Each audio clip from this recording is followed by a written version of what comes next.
Well, well, well. Guess who it is? Diesel's back.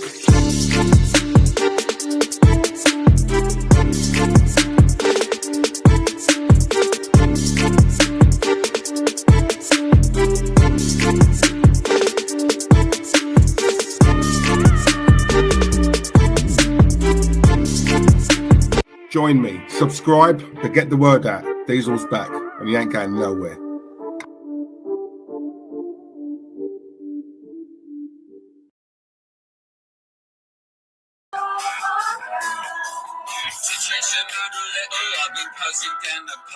I see in my reflection, I'm looking slightly rough. I fancy this, I fancy that, I wanna be so flash. Boom! Big tune. I always play that right before I do my streams. I don't know why, it just gets me upbeat and in the mood. Anyway, how are we all? Hope we're all well. Are we all in? Are we all in? Lovely. Lovely, lovely, lovely, jubbly. Nice to see you, nice. Big up, Brucey. Hope we're all well. Currently 10 people here at the moment. I'm assuming, as always happens when I stream, more come in as I'm going along with the stream, yeah, and it's all going along nice. Hope we're all well. You can all hear me, yeah? Lovely. I know I do this every time. I know it gets boring. I'm so sorry, but, you know, embarrassment and all that, live streaming, you know what it's like. You can all hear me. I'm assuming you can all hear me, yeah? No one's said anything else, so I'm assuming that's all good. Lovely, jubbly. Lovely. Sorry, I'll wait. Audio, thank you. Thank you very much. Why not? Love you. Right, guys, as you can probably see, look, I'm all tanned up. I've not long come back from Spain. I come back the other day. Look, nice 2 weeks over there. My God, I'll tell you something now. I went last year and it was hot, but it was bearable. This year, the heat is an absolute joke, right? I sweat in the winter. I sweat when I break into I break into a sweat when I peel an orange, right? That's how bad I am. But yeah, there's a heat wave over at Spain at the moment. It's an absolute joke. I have never gone through so many flannels in my life. Honestly, as soon as you get out the shower, you feel like you need another one. It was unbearable, yeah. And as I've come back now, apparently the end of this month is going to get in the next week or two, it's going to get even hotter. We're talking 47, 48. So yeah, I'm not going to lie, guys. As much as people were telling me, yeah, it's really hot in Britain, really hot. Yeah, it's really hot. There's a bit of sun. This is nothing compared to how it was over there. Hence, by my lovely looking tan, as you can see here. If I turn my light off right now, all you could probably see is teeth and eyeball, eh? Boom! Love it. Bit of banter.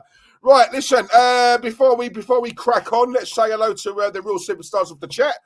We have Kevin Mark. Big up, Kev. It's been a while, mate. It's been a minute. I haven't seen you in ages. I hope you're well. Kevin Mark AFC's here. We've got Todd Burge who's here. We've got Lone Star, my old friend from back in the day. Lone Star Londoner. Big up yourself, my friend. We've got Early Doors Football TV, a.k.a. Tony. Big up yourself, Tone. Up you well, mate. We've got Mindful Haven in the chat as well. Love it. Ali D, cousin of Ali G. Come on. I love saying that. Never gets old. Hope you're well, bruv. Hope you're well. Listen, I will never, ever, ever, ever take longer than Edu. Yeah, come on. Let's just get that clear now. We've got Career Mode and Chill. Big up yourself, mate. Hope you're well. Thank you for joining me. We've got lovely, lovely, top man, gorgeous man, sexy man, Brenny K74, my brother. Hope you're well, Brenny. Good, big up yourself, mate. We've got Naeem as well. Naeem B in the chat. Grant McRoberts is here in the chat. We've got footy chats here. Why not Bottle Job Arteta? Love the name, not going to lie. Hope you're well. Large up. Come on, Diesel. Yep, you know I'm large. Come on. Hey, the rumours are true. We've got Dominic Buckner in the chat. My good mate, Dom. Big up yourself, Dom. Hope you're well, mate. Come on. That's me, mate. I can't lie. I'm so sorry. Don't embarrass me now. But yeah, listen, we're all here. That's the main thing, right? We're all here. I got back safe. I'm all good. Yeah. Really, really hot in Britain. Oh, Ali D, let me just quickly read this. Really hot in Britain. Not in Wales, Diesel. I've had about 7 decent days all summer here. Effing joke. Mate, do you know what? I'm not going to lie, Ali. I am a winter man. I'm not really a summer person. The way I look at it, if I'm too cold, I can warm myself up. However, if I'm too hot, I just cannot cool myself down. And I think for me, that is the biggest difference. I love winter. I love wearing coats and clothes and layers. I do. I can't help it. But yeah, listen, you know, there's more people creeping in now. Look, we've got Declan Fallon in the chat as well. Pick up yourself, Declan. Up you well, mate. Sneaking in through the back door. Lone Star 102 here in Central Texas today. Christ. I don't know how you do it, mate. Honestly, I just don't know how you do it. Seriously. Nah, too much for me. But look, guys, the season has officially started, and I'll tell you something. I can't believe how quick it's come, and I think a lot of that is probably because obviously, you know, we had the Euros, and then you had the Copa America, the Olympics, the tennis. You know, sport was at an all-time high over this summer, and obviously now the season has come back. And I just want to have a quick chat with. Oh, hang on, who's this? Oh, nice. What was I going to say to you? Yeah, I just wanted to have a quick chat with you guys and get some things off my chest regarding our lovely, very successful club, Arsenal. I'll tell you what, let's start off with the positives, yeah? Because obviously everyone's going to say I'm being negative. A routine 2-0 win against Wolves. And to be fair, I'm not just saying this, guys. I actually did predict a 2-0 win. I thought I was going to go 3-0, and I thought, no, it's the start of the season. Fitness is still a little bit up and down. It's not exactly where we need it to be. So for me, I think they're going to do enough to win. They're going to dominate the game. Wolves ain't going to score. And I thought, yeah, 2-0, efficient, not brilliant, not mind-blowing, but by no means bad. Just what I like to call a routine win, all right, which is exactly what it was, right? It was a routine win. So look, it's, you know, winning the first game of the season, it's always a must. Get those points on the board nice and early. So yeah, listen, you know, no complaints, no arguments. I've seen a lot of I will say this, I've seen a lot of Arsenal fans on social media having a bit of a moan about the performance, saying that we weren't great, it wasn't champagne football, we wasn't at our swashbuckling best. You know, listen, 5-6 games in, if we're still playing like that, cool. Yeah, I tend to agree. This was the first game, and as much as I can criticise this club, you know, let's have a bit of realism here.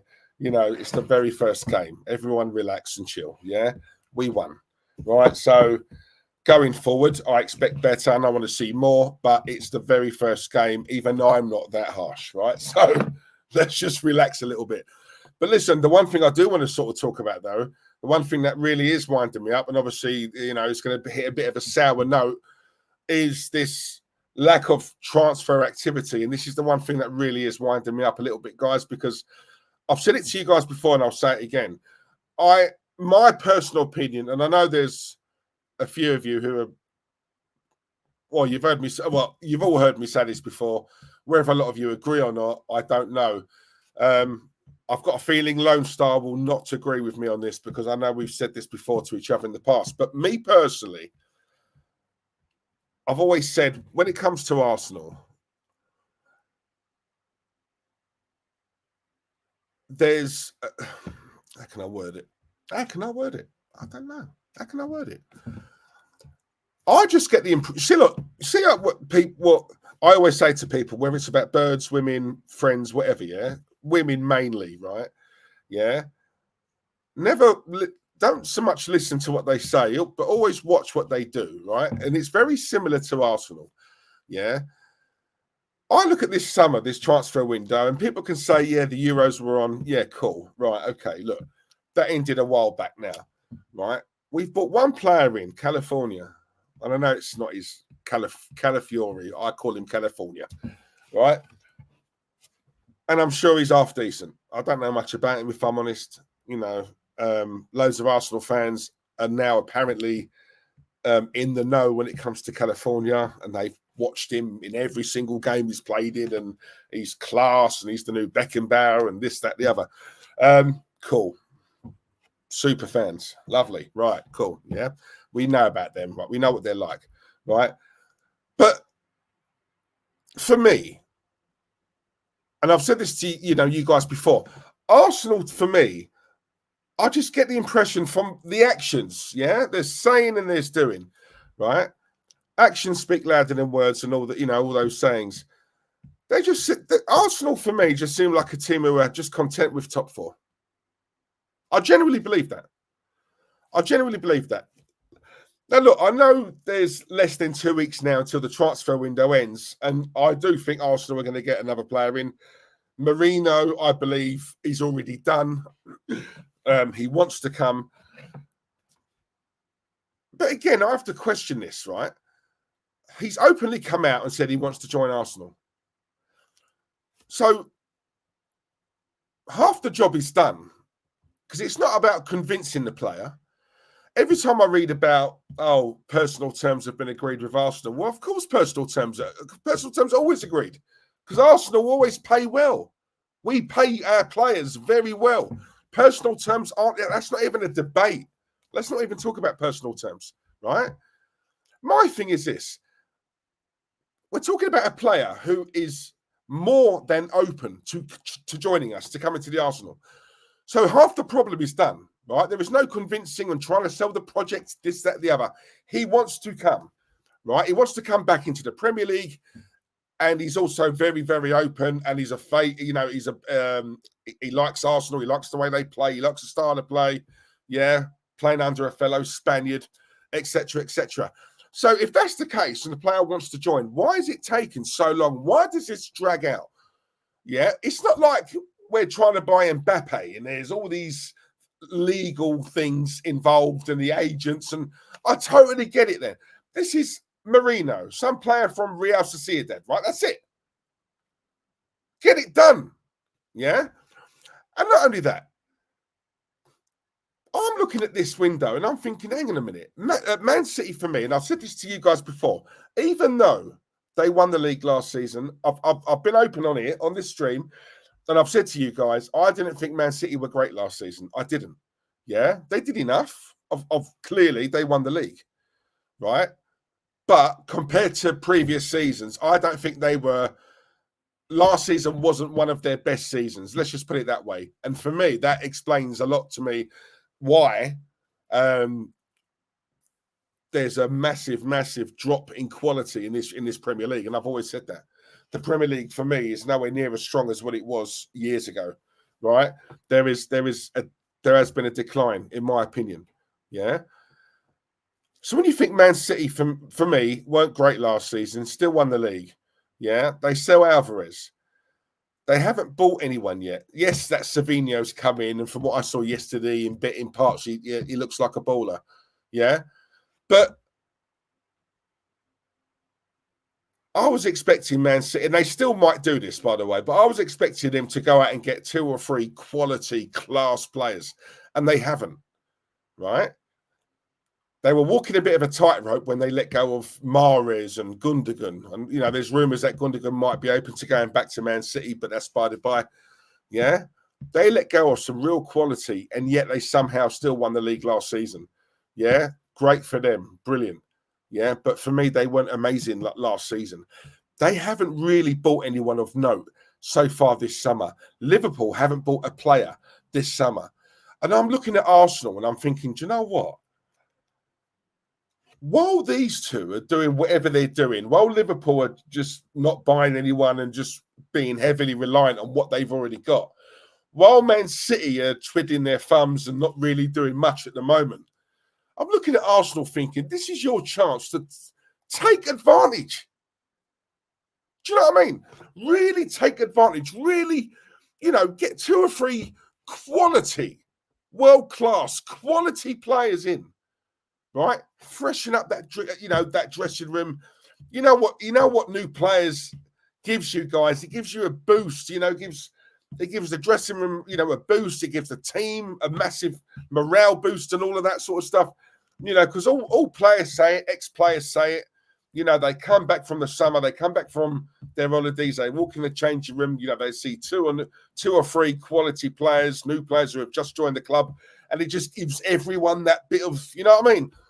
And I'm looking at it, I'm thinking, Arsenal haven't done it. And even if, there's less than 2 weeks left, and in my head, and I said this to you guys before, this is the summer for me. This is the summer where we're really going to see what this club want to do. Yeah. Are they content with top 4, or are they thinking, now, do you know what? Sod top 4. It's not enough. Yeah. Not enough. We need to be better than that lot. So therefore, what we're going to do is we're going to go out and we're going to get 2 or 3 quality players in, right? And for me, I think we need more, 3 or 4. Yeah. And all they've done is bought in California, and that is it. And also, on top of that, when you look at all these dead players we've got, Thomas Partey still here. Yeah.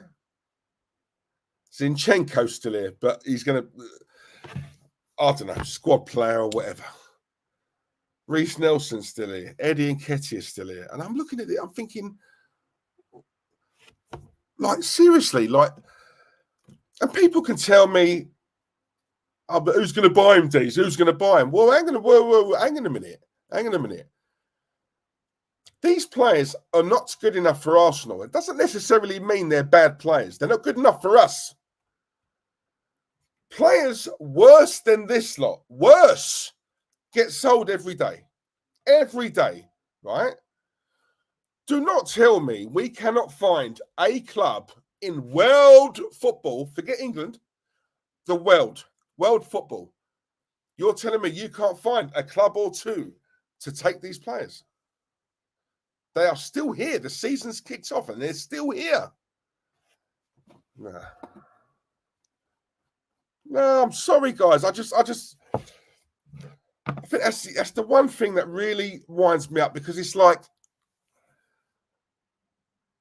this striker thing, you know. Yes, Kai Havertz scored yesterday. I don't like the guy. There's something about it. I just don't like him. I just don't like him. I really don't.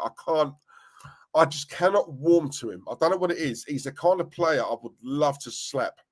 Right? He's annoying. I don't like him. He's not the answer. But what's happened is, and this is where I do not flip-flop, and this is where I do sort of keep it straight and keep it true, is because so many of these Arsenal fans have been saying the same as me. We need a striker. Havertz ain't the answer. Yes, he's filled in and he's done an okay job. Cool. But if we want to get to the promised land, we need a proper killer up front, a number 9. Yeah, and a lot of Arsenal fans over the summer on social media, people I know, my friends of Arsenal fans, other YouTubers, we've all said the same thing, right? And then what happens?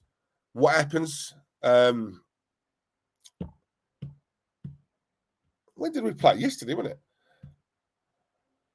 No, Saturday, sorry. What happens on Saturday? Havertz scores a goal, and all of a sudden, actually, no, you know what? We're all right. We don't really, I'll take it. But if we don't get a striker, yeah, it's all right. It's not bad. We got Havertz. I mean, look, he just scored a goal. He just headed the ball in. Look. Yeah. What was I talking about over the summer? We don't need a striker. We got Kai. We've got Shy Kai, the kind of guy. We've got Shy Kai.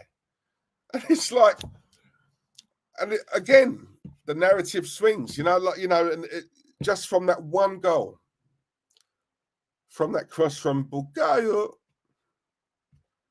headers it in, scores the goal. And all of a sudden, a lot of these Arsenal fans swing from the left to the right. And that one goal he scored on Saturday, that goal alone has shown all of us we don't need a striker. We've got Kai. And it's people can say, yeah, but the way football's changed now, and goals are spread out. It's not a necessity really to have a number 9. Well, let me say this to you then, guys. Pep Guardiola, right? Pep Guardiola has never really had proper strikers, really. Yeah, yes, he got to, Man City. Aguero was already there. But there's a reason why he bought Haaland. Because if we're being honest, before Haaland got there, they were winning league titles anyway.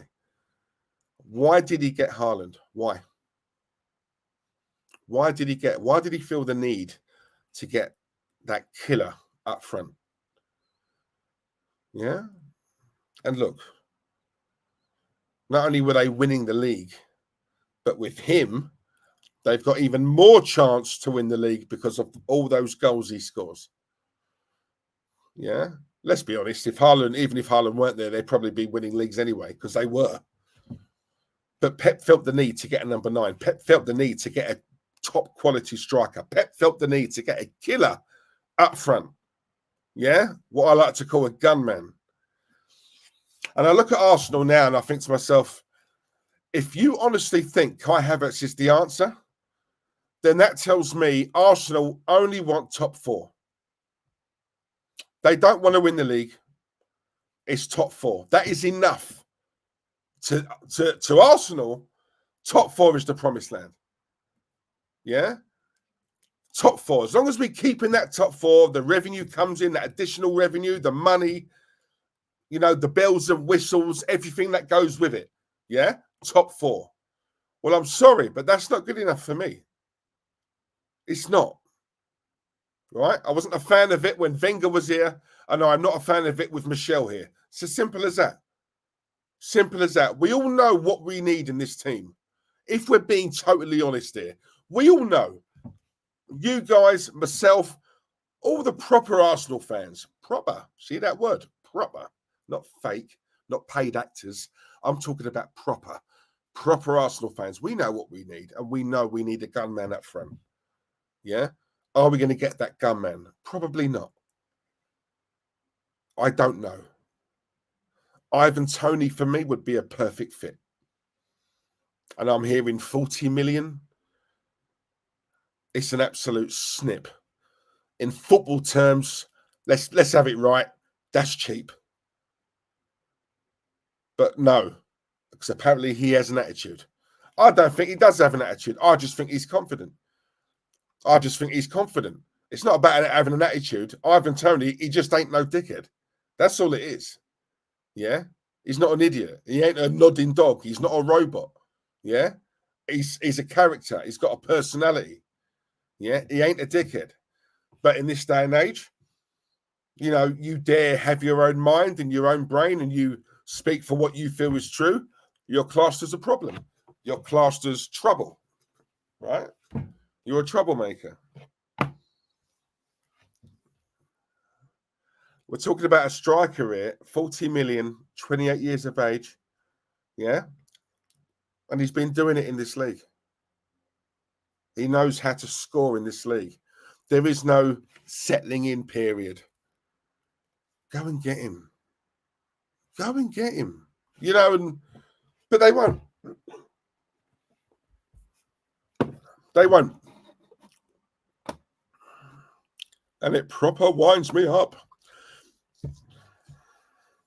See, even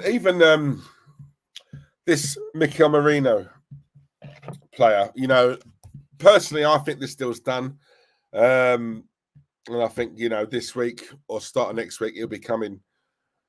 For me, I've always said I think Arsenal need 2 midfielders, not just one. And I've just got a feeling California is here. This Merino's coming. I think that's it. I really do. I think that's it. However, having said that, Edu apparently, when he was in America last week, I believe, or the week before, apparently was speaking to Arsenal fans, and he made a statement. He came out and he said, "Look, appreciate your patience. I can't say too much, but what I can say is stay patient for a little bit longer. We're working on something, and if it comes off, trust me, you will not be disappointed." Now, when I first heard that, for him to have said that, that tells me they're working on a proper player. Yeah, someone big. So I hope for Edu's sake, that weren't just waffle and he weren't blagging us. And they are, they actually are, because I'm sorry, what we've currently got is not enough to win the league. It's not, in my opinion. And from what I'm seeing so far, I just don't think Arsenal are serious. Listen, the last time I did a stream on here, I had people saying to me, well, you know, with all due respect, I mean, look at Liverpool. They ain't bought anyone. You know, Man United have only bought a couple. Tottenham ain't bought anyone. And it's like, what annoys me with Arsenal fans in particular, you know, there is a reason why we have the reputation as the worst fans in the Premier League. Yeah, which I think personally is true, because we do have a lot of idiots in our fan base. Yeah, a lot of deluded fools. We do. Yeah, I see it all the time. Why is it? Why are people more concerned with what he's doing over there, or she's doing, or him over there, him up there, her down there, him over there? What? Like, I just don't understand it. When you say something about Arsenal, like I do on this stream, on this channel, you know, the very first thing, people get defensive, they get funny, and they take it personally, like you're criticising them. And the very first thing they do is point to others, point to that team over there, and that team, and that team, and that team. Well, they haven't bought anyone.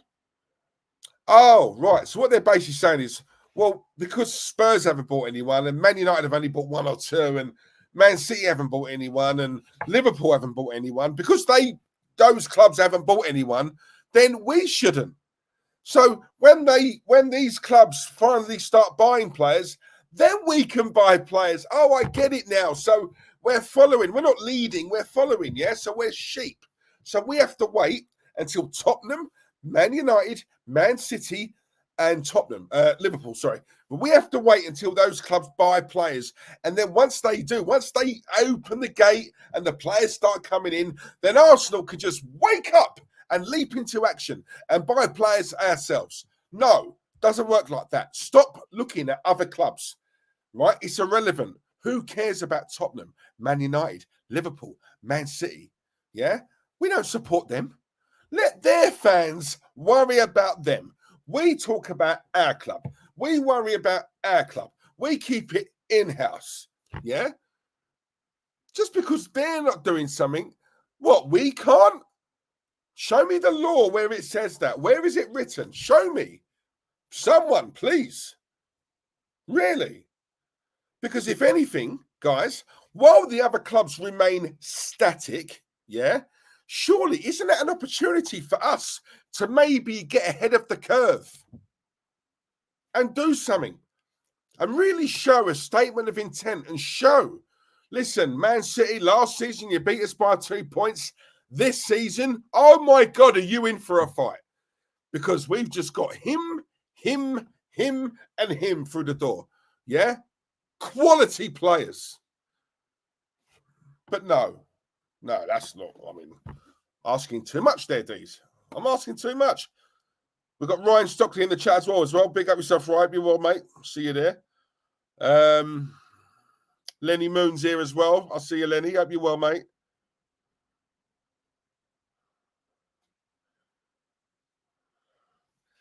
Oh, good question. Dominic Buckner.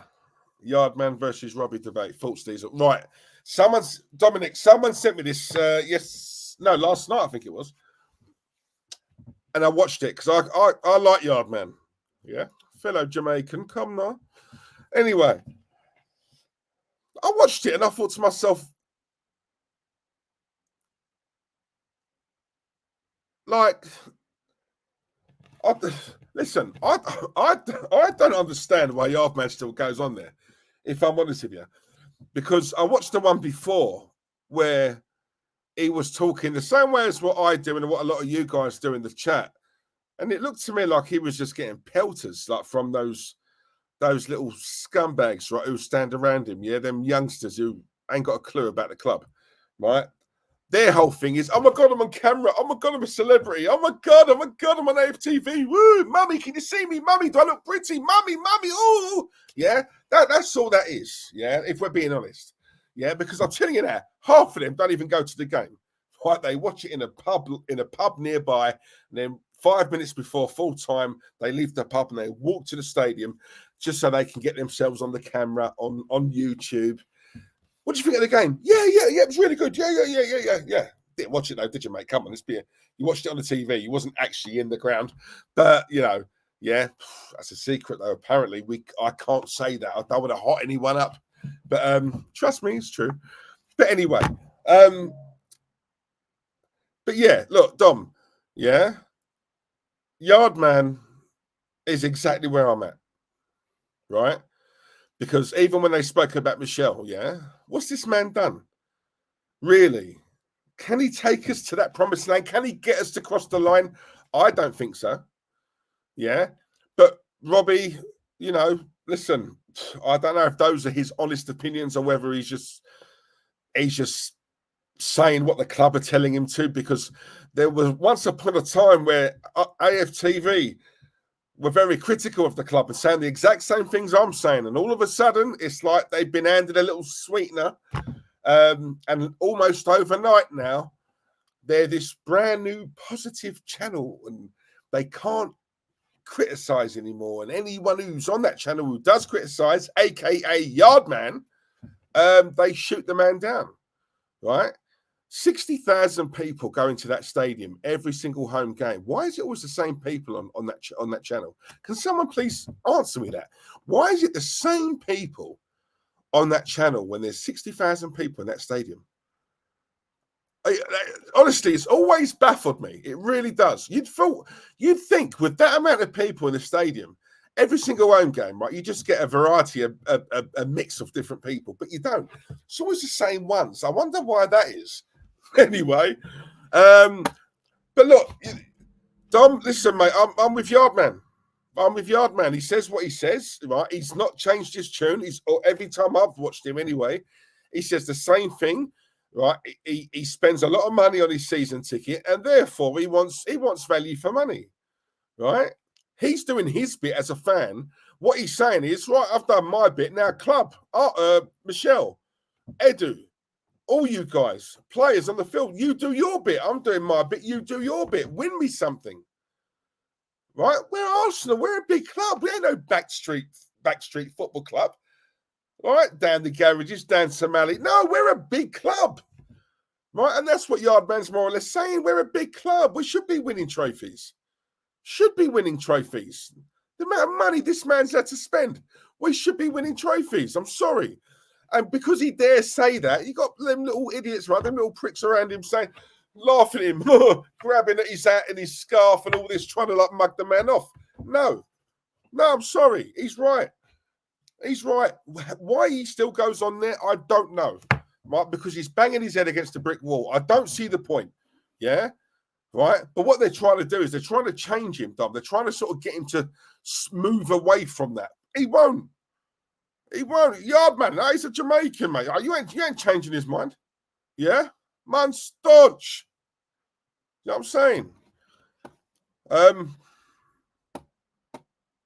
If I could, I'd get him on here. I don't know if he's got any socials. If he has, someone tell me, please. He'd be a good one to get on here, to be fair. What else we got here? Nino's in the chat as well. Big up yourself, Nino. Hope you're well, mate. Makes no sense not going in for Tony. Havertz will not get 20 plus. Yeah, facts. Ali D, we agreed Marino back in July. We use a day for each letter in his signature and date. Absolute. Do you know what? Why does it drag? I don't know. Guys, do you know what? Can someone in the chat, I don't care who it is, one of you, tell me why. Why does a deal drag? The player openly wants to come. He said that. He has said that, right?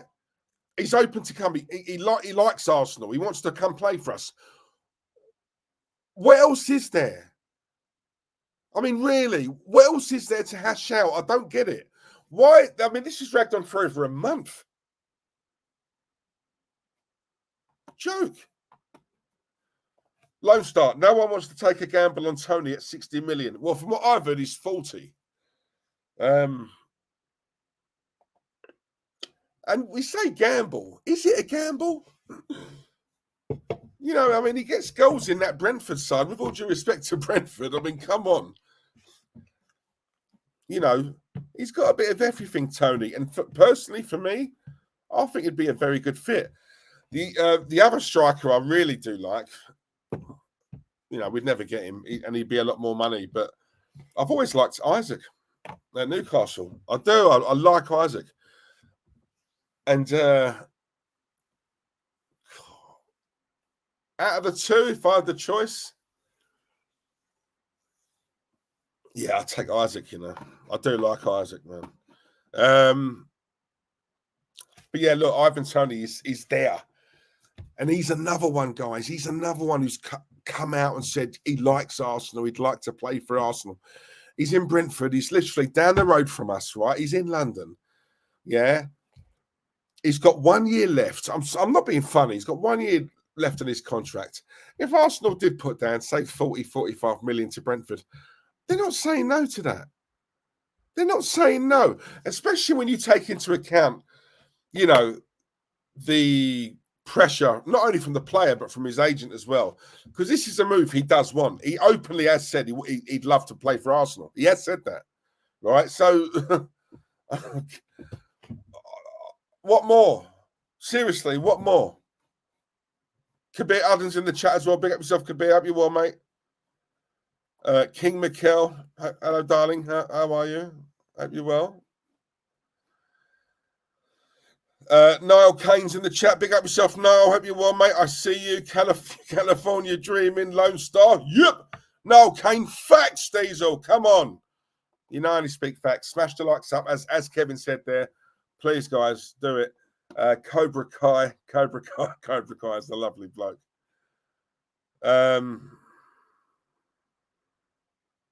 Where's that comment I saw? Hang on.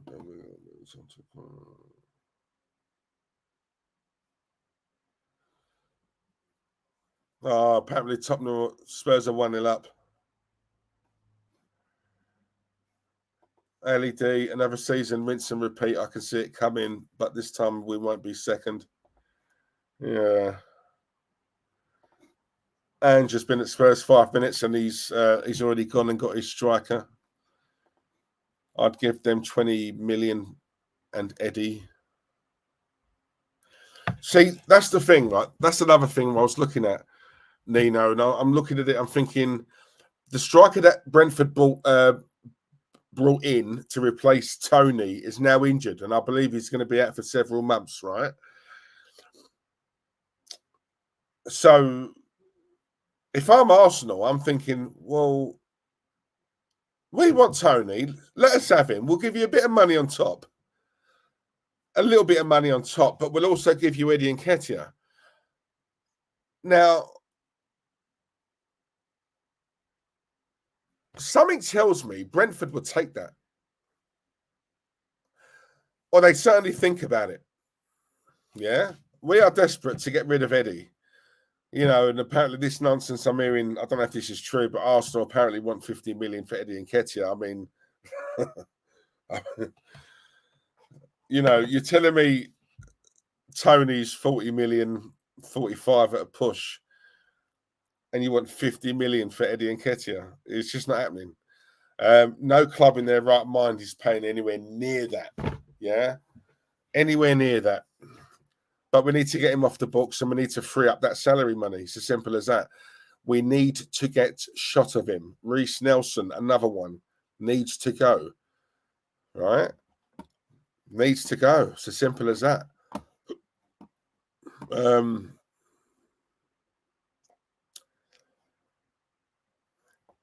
If Tony has an attitude, then what has Arteta, Ben White, and 29, etc. got? Yeah, facts.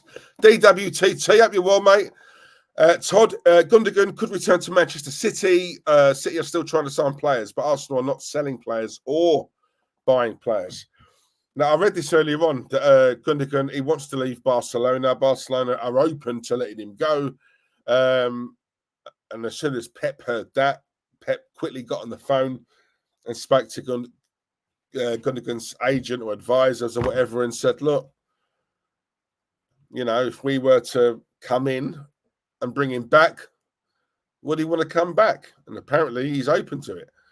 Now, he was one of their key players a couple of seasons ago. And if they do get him, because I do rate Gundogan. And again, can I just say this as well? We're talking about Pep. As soon as he found out he wanted to leave, straight on the phone, right? And now Pep's people are talking to his people and blah, blah, blah. And again, I'm looking at it, I'm thinking, Arsenal, wake up. What? I just don't understand. I don't get it. Yeah? Gundogan's now available. He wants to leave Barcelona. Now, we've seen what he can do. He's a very, very good player. He's a baller, right? Absolute baller. Yeah, was running that midfield, right, for Man City. Running it. Scoring all sorts of important goals, etc., right? Can dictate the tempo of the game. And I'm looking at Arsenal, I'm thinking he wants to leave. He's available. Get in there. Right? And also, don't forget, you're buying a winner. Right? Someone who's been there and done it. You're buying a winner. Go and get that deal done. But no. Arsenal, do you know what? It's this mindset, man. I just don't get it. I don't get it. They just need to wake up. They won't. And it's these actions that are really pissing me off, if I'm honest here. Absolute. What are we on? 19th, Monday, the 19th of August, yeah? And we've bought one player. One. Lost that to Man City last season for the title by 2 points. 2 points. And Arsenal have only bought one player, one over the summer. We're already on the 19th of August.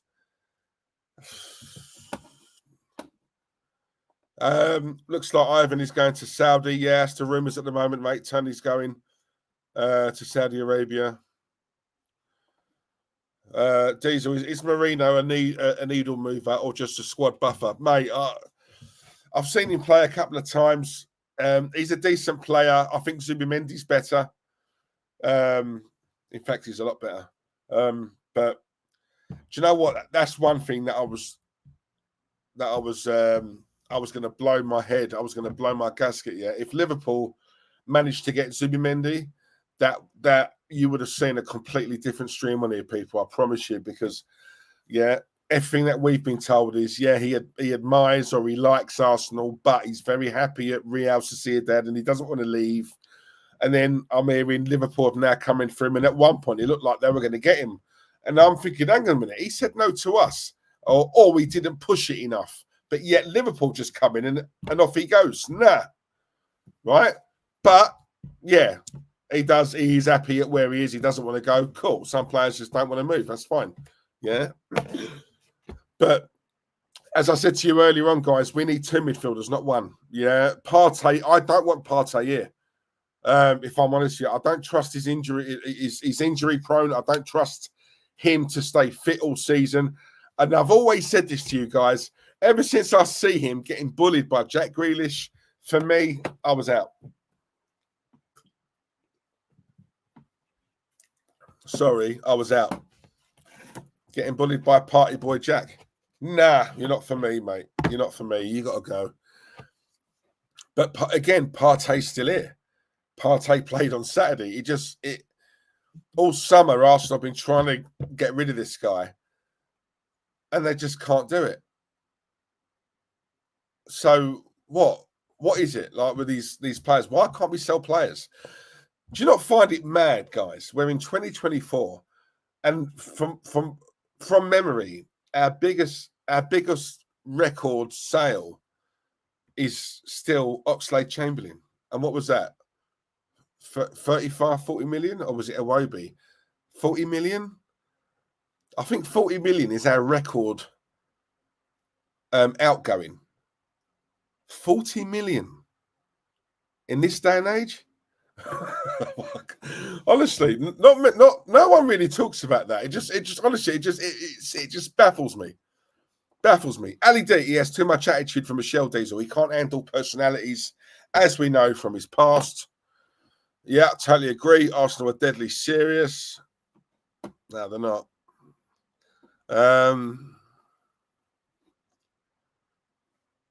Lone Star, glad we ain't Chelsea. Maresca must be doing his head in remembering all those names.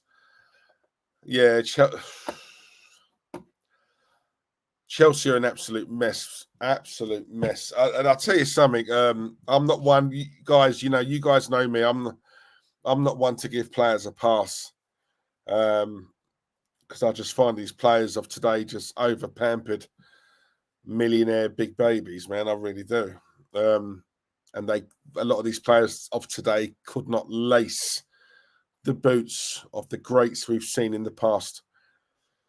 But that's just how it is. There's so much money in the game now that all you got to do now, guys, to just have 2 or 3 decent games. You get a brand new contract. And what happens from there is you get a brand new car, any car you want. Have 4 or 5 good games for your club. If you're English, then you get called up. There'd be pressure from the media. Gareth, you've got to pick him. Look how well he's playing for his club. And then Southgate obviously gets put under pressure, and then he picks you for England, all because you've had 4 or 5 decent games. Not great, just decent games for your club. And that is enough to get you into the England squad. My God, if I could not have imagined myself saying that if this was 25, 30 years ago. Yeah, and here I am today saying that. That is how easy it is, yeah, to get into the England squad. Just play 4 or 5 decent games for your club. Yeah, play 3 or 4 decent games for your club and you get a brand new contract. And this is the case in point. We said goodbye to Emil Smith-Rowe the other week. Good player. I like Smith-Rowe, don't get me wrong. I do agree that we should have sold him. I'm on board with that because I'm sorry, I'm not about sentiment. Sentiment kills. And for me, he's got a fitness problem. He can't last 90 minutes. I don't care what anybody tells me. Smith-Rowe has got a fitness issue. And for me, it's always going to be there. Smith-Rowe is not a player who will give you 90 minutes week in, week out. I don't know what it is, whether it's some sort of deficiency he's got for some physical. I don't know. But Rafael van der Vaart used to play for Spurs at the same thing. Very good player, quality player, Van der Vaart. But again, he was another one. He just can't play 90 minutes. So you play him for 60 or 70 at a push, and then you sub him every week. Yeah, I don't know what it was. You just could not. He's not got the physical attributes to last 90 minutes. And Smith-Rowe is the exact same. When he broke into the Arsenal side, at that point, he was top boy, golden boy. But of all those times he's been injured and we have elevated to another level, he's just not good enough for us anymore, if we're being totally honest. However, what I would have done, and this is another thing that really winds me up and pisses me off about our club, yeah? You sell a player like that, you at least put in a buyback clause or you put in a, what do they call it? A sell-on clause, or you put something in that contract.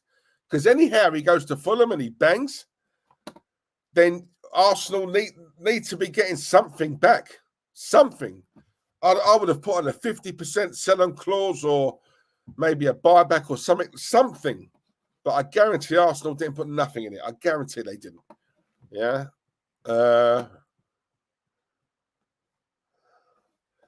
Why not Liv? The Somali guy's the biggest backup dancer for. Yeah, that Liv's a dickhead, man. Honestly, I swear to you, I can't watch him. I've seen one of you guys months ago sent me something. I think it was Yardman again, and he had Liv in the background just trying to mug him off and laugh at him. Yeah, it was him. But they could Livs or Lives or whatever he's called. Yeah, some Butters Somalian guy, man. He's Butters, he's Brock, he's dead. Yeah, I'm sorry, I don't like the guy. I think he's an absolute idiot. He's another one. See what I said to you guys earlier on about they're not really interested in Arsenal, or they're not proper fans. They just want to be on the camera and be on YouTube and be a star and a celebrity and all this rubbish, right?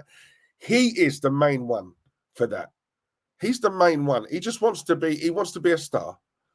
I guarantee, right, there are absolute numpties who go to Arsenal week in, week out, and these youngsters must see him. Oh my God, it's Lives. Oh my God, Lives, club a picture.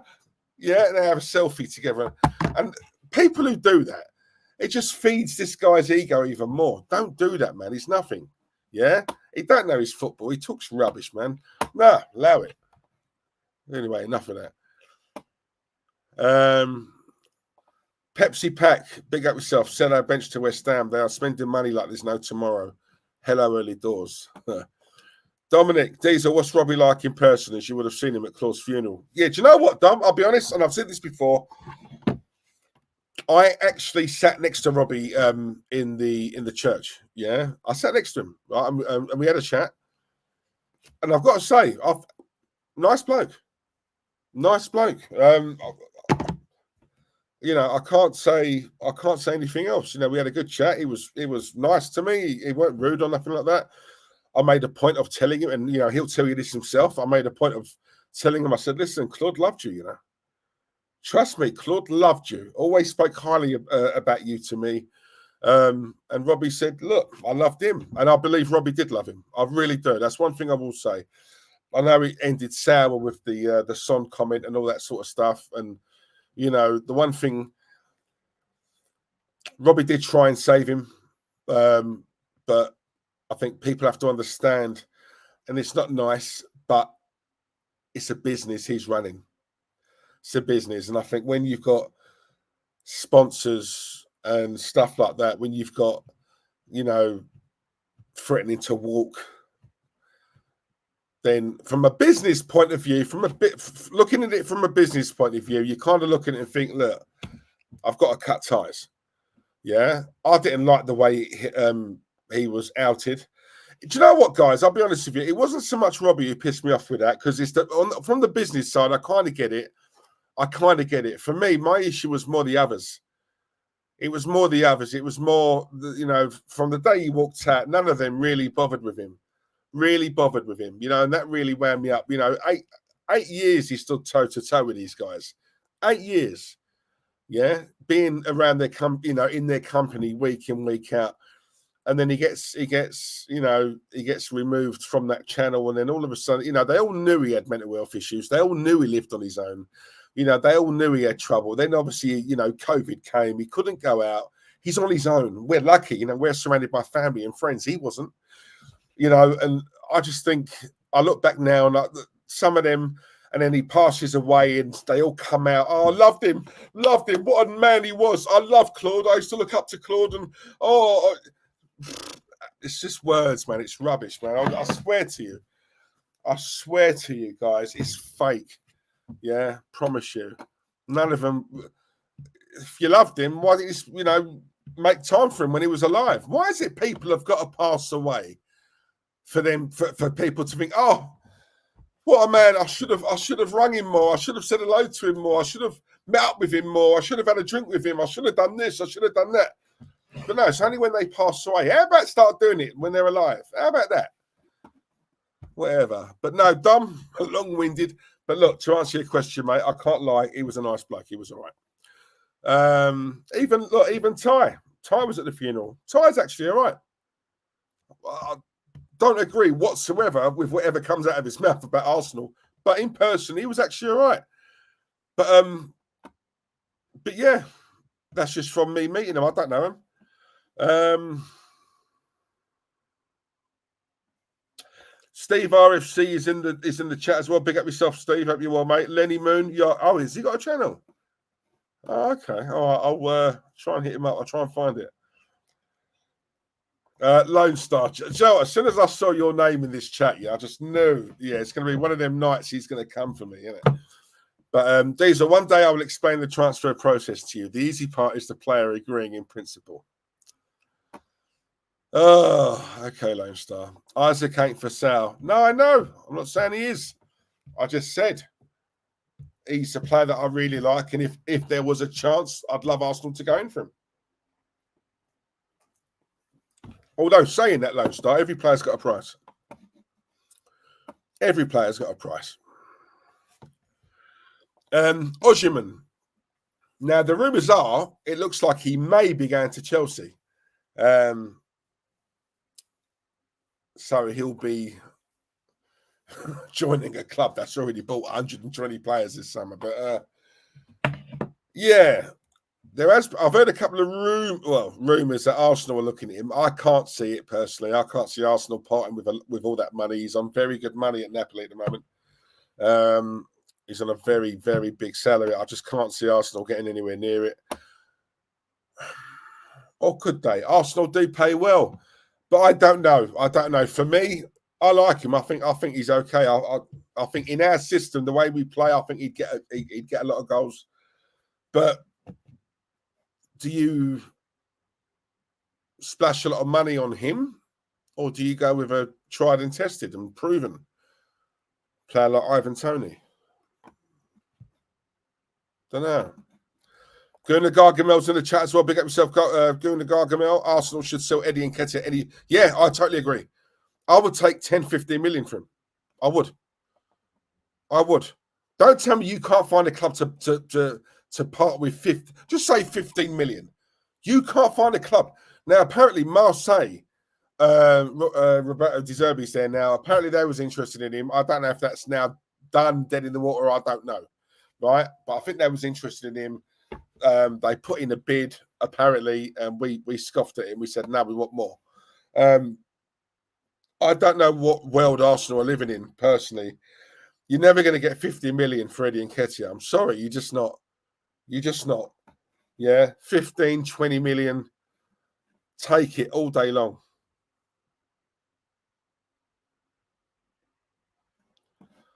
Big up yourself, Joe. Joe Gug. Mourinho used to say it's better to celebrate trophies, not wins. Yeah, facts. Lone Star Diesel, consider this. Why would any club pay up to 60 million for Toney when in 12 months he will be available on a free? FFP and character issues. So off to Saudi. See, again, character issues. What are these character issues? I keep hearing this. What is it? What is it? Is it just a case of his confidence? And because he's confident, he's got his... Because when I saw that thing with Thomas Frank, he said, and that's nonsense. Yeah, he's a confident guy. He loves his football, but he's never been a problem, right? He's a dream player to work with. I don't get what this character issue thing is. And also, it's not 60 million, mate. I think 40 million would do it. If a club come into Brentford right now and said, look, 40 million on the table, we want Ivan Toney, I think they'd say yes. Brentford ain't silly, mate. Look, they know he's got less than a year left on his contract, right? Just pay the 40, 45 million. Now, it's a lot of money, don't get me wrong, but let's be honest, Lone Star. In football terms, what's 40 million? Really? What's 40 million? When we know, yes, a club will will obviously pay up the transfer fee, but let's have it right. A lot of that money is punted up by the sponsorships. Yeah, they do contribute to the fee. So, and let's be honest, for Arsenal, 40 million ain't nothing. It's nothing, if we're being honest. Mourinho is a top-class player. We shall see. Iwobi, yeah, it was, wasn't it? Iwobi or Oxlade-Chamberlain. And I'll tell you something. I watched that game on Friday night, Man United and Fulham. I've got to say, Iwobi was terrible, man. Oh, terrible. I've never known a player lose the ball as much as he did in that game. Absolute joke. Lone Star, the Ox outgoing, 38 million to Liverpool, that was, wasn't it? Then Anelka, 35 million. Sanchez and Fabregas was 34 million each. Christ. So our record sale, the record outgoing is the Ox, 38 million. And here's me saying 40 or 45 million in today's market is cheap. And look, that's our record outgoing, 38 million. And Nino, don't even get me started on this, mate, because I mentioned this a lot in the last stream I did. It has wound me up. I've never liked Chelsea anyway. I just think they're a scumbag club, and they have been over the years. Chelsea have always been known as being a bit funny with regards to colour. Chelsea are a joke. They give the armband to the racist Enzo, absolute clown club. Do you know what, right? This is the thing, yeah? The last stream I did, guys, I went into a lot of detail about this, and I basically said, look, nothing is going to happen. We know nothing is going to happen because it's all about money. When it comes to it, when it comes to the crunch, everything is about money. It's always comes down to money. And the thing is, what annoyed me with this was on 2 occasions he was caught singing the song, and then literally a week later, a section of fans were singing that same song to him, and he's standing there smiling and having a laugh and busting joke with him. Yeah. So for me, that told me he hasn't learned his lesson. Secondly, Chelsea. Oh, he's apologised. It's all good. Yeah, we're all sweet now. It's fine. He's spoken to the players. Reece James had a hand in it. Yeah, and he sorted it. Reece James, my brother, you're the same colour as me. Yeah, you are a black man, bruv. Black man. Yeah, and any of these black players at Chelsea, that's all right, Enzo. That's all right, bruv. Yeah, don't do it again, though, because if you do, then I'm going to unfollow you again. All right, you got that, mate. All right, son. All right. You know what I mean? It's like all is forgiven. Honestly, I swear, honestly, and this is why I said to you guys, yeah, any of these black players retire and become pundits in the near future, and they got a lot to say about racism or whatever, shut up. Yeah, I don't want to hear any of this lot. Yeah, because when they're players, it's like what, the cat got their tongue.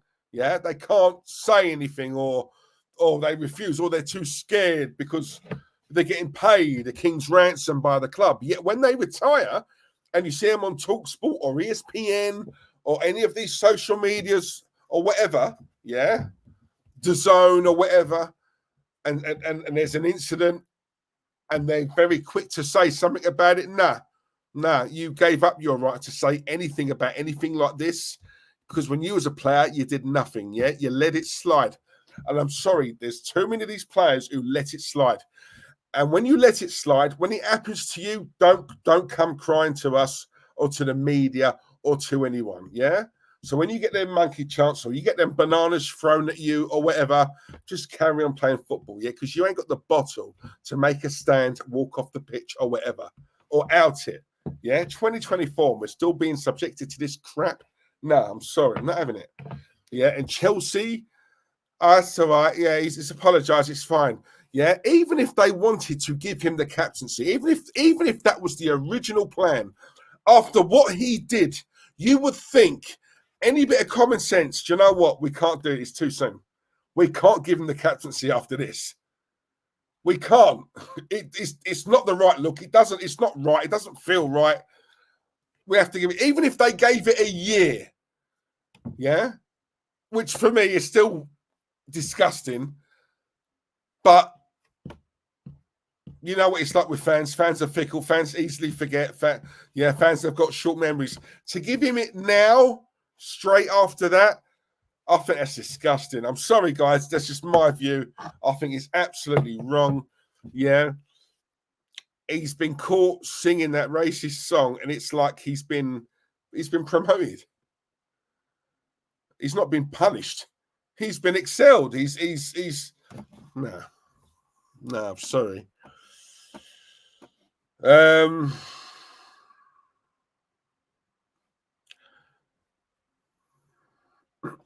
Joe Gugg, Arsenal should go for John McGinn. He's Premier League. Listen, I've been championing John McGinn for time.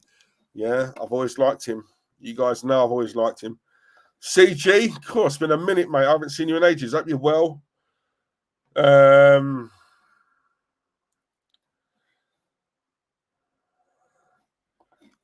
Diesel, Arteta just called to let me know you are welcome to use his villa next time you visit Spain.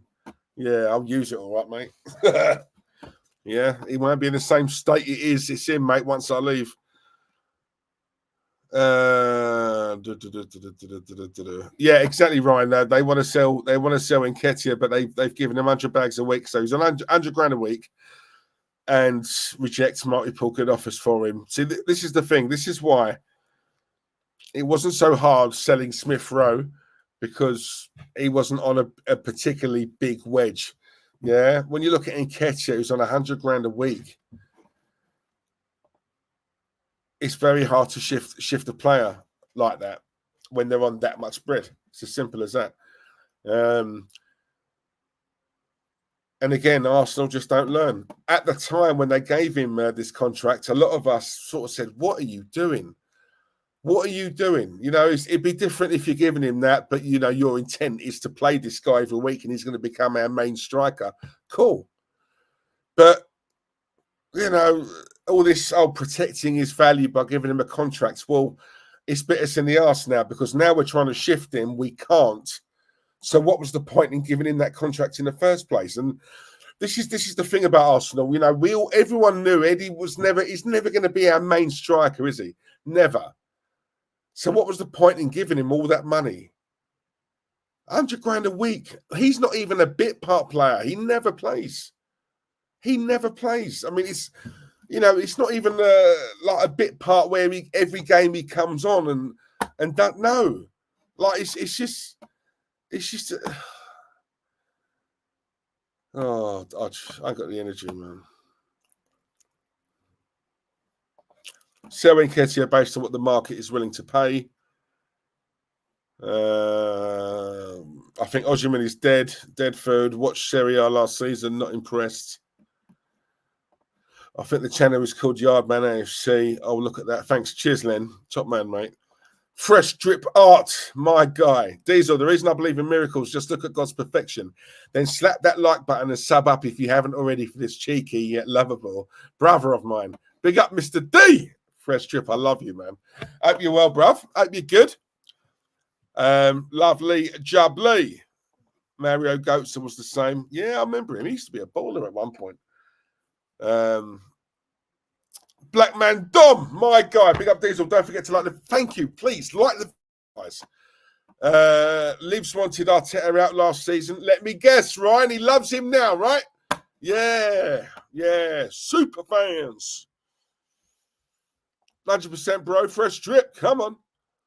Lone Star. Diesel 100. Oh, something he agrees with me on. Diesel 100% agree on the Enzo point. The club ought to be ashamed of themselves. Mate, absolute facts. You know, I don't mess around right when it comes to that nonsense. I'd to have given him the captaincy straight after that incident. Like, do you know what? When Chelsea did that for me was a case of Chelsea just don't care. They don't care because I'm telling you now, that Enzo Maresca. I mean, when he come out and sort of see, when this incident happened, my first thought was, right, Maresca's just got there. He's just got to the club. Now, the last thing he would have wanted to have dealt with was this, right? So from that side of it, I get it. However, this is where I thought, right, let's see what this guy's really like. You know, let's see what he says about this, you know.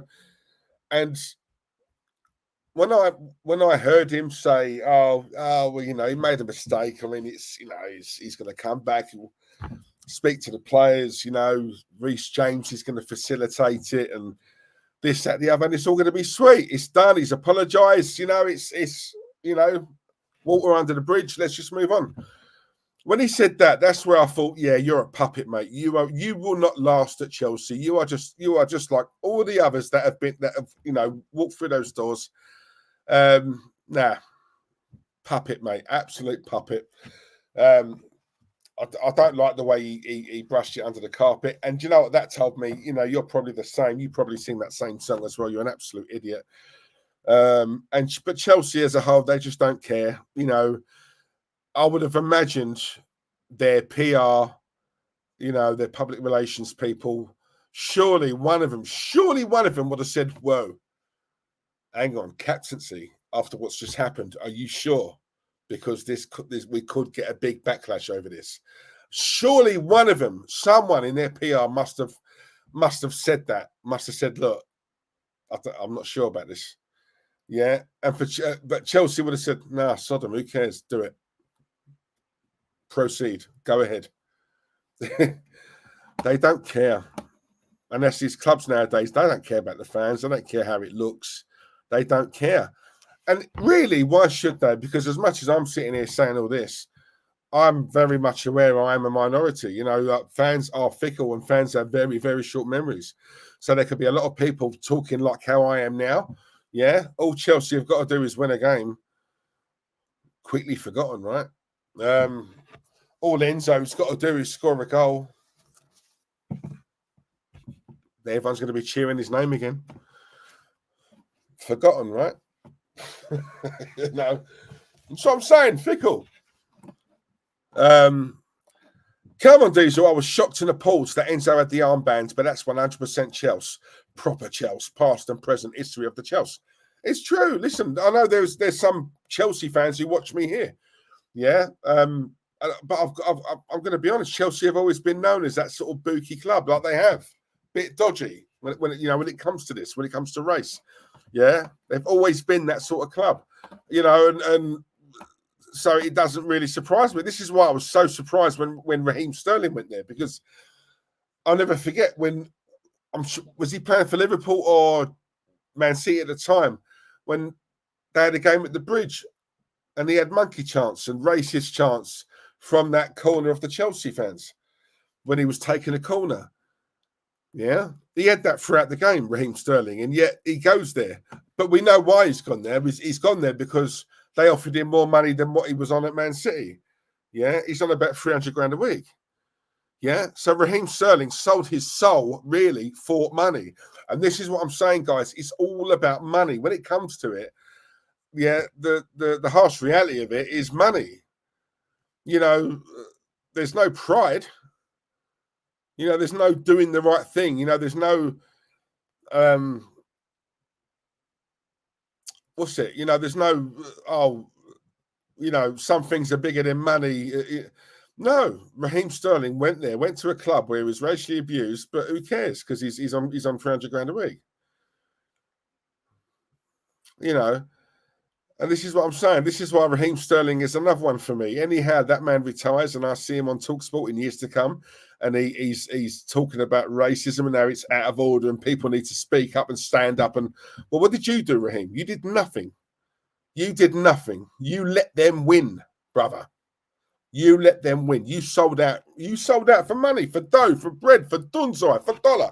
Simple as that. Yes, he did. Yes, he did. So the minute I see you do that, I've got no respect for you, Raheem. No respect for you. Can't get a game. Wasn't in their squad yesterday. Could not care less. Go and cry to someone else. Don't care. Don't care. D, I haven't seen Tell in years. Can you invite him on? Lone Star, mate, I've tried. He doesn't want to know. Doesn't respond, doesn't get in touch, doesn't come in. I'll work around him. I've always said that. Can you not give me half an hour a month? I'd love to have him on here, mate. I really would. I miss him, and I've openly said that. For whatever reason, he doesn't want to come on. He doesn't get in touch with me. So I don't know. I mean, I think if we still got early doors in here, he might have gone. I don't know, Tony. But I've even tried to get a message to him through his brother-in-law, Tony, who's on here, and even then I get nothing, mate. So what can I do?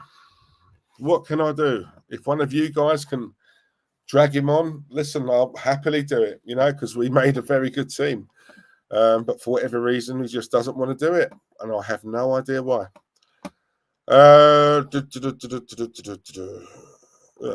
King, Michelle, Terry's too busy washing my cars. That I can believe. Or the other way, these people pass away and you forget them. Facts. What else we got here? So Leicester have equalised, so it's 1-1. Leicester 1, Spurs 1. Chelsea are a scummy run club. Everything in it rotten. Diesel Enzo ain't scoring in a brothel, mate. Reeks of desperation. Lone Star is kicking the shorts to the knock racism out of football, and the media have said nothing. Do you know what? And this is what I'm saying, mate. It's listen, I'm not one who plays that card. I'm really not, right? But at the same time, if I do see something and I do see an injustice, I will speak out on it because, you know, mixed race, mixed heritage, half caste, whatever you want to, whatever the term is, that is what I am. I am still considered a man of color. I'm half black, I'm half white. I am still a man of color. In fact, if I was on Crime Watch tonight, yeah, I would be classed as a black man. Yeah. Let's just have it right. You know, I'm a man of color. It's as simple as that. So, but, you know, racism can be white on black, black on white. You know, it's not just one way. Racism is racism.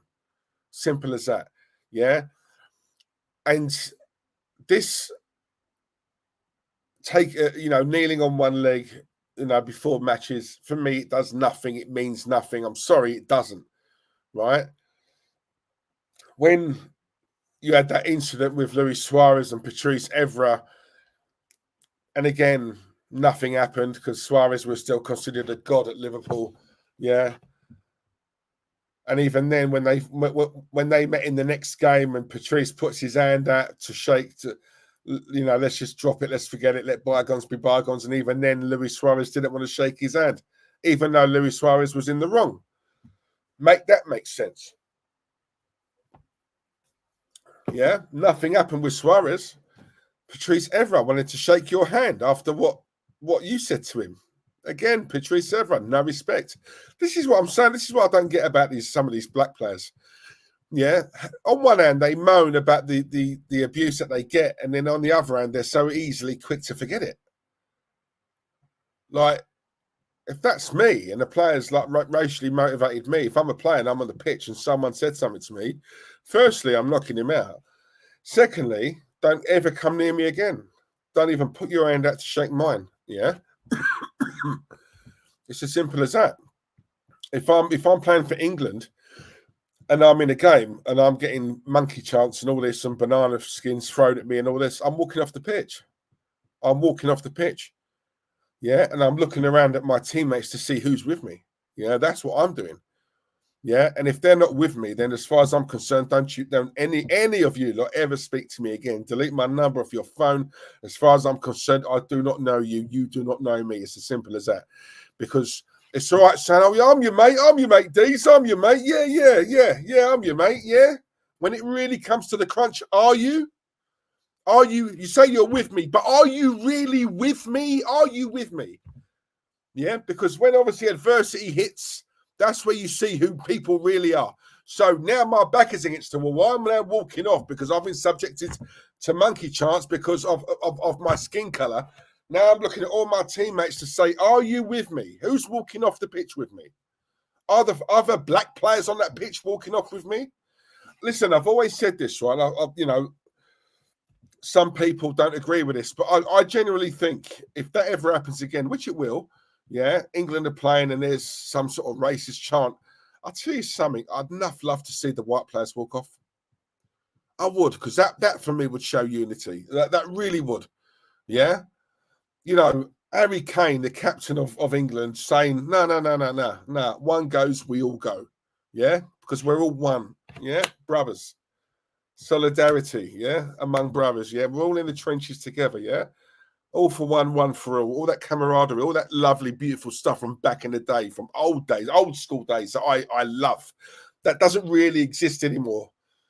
Doesn't really exist anymore, for being honest with you. You know, there's a lot more arseholes around nowadays, right? See, back then there was unwritten rules that we used to live by and all this. Now, everyone's very selfish. It's everyone for themselves. It's very individualistic now. It's not very much team anymore.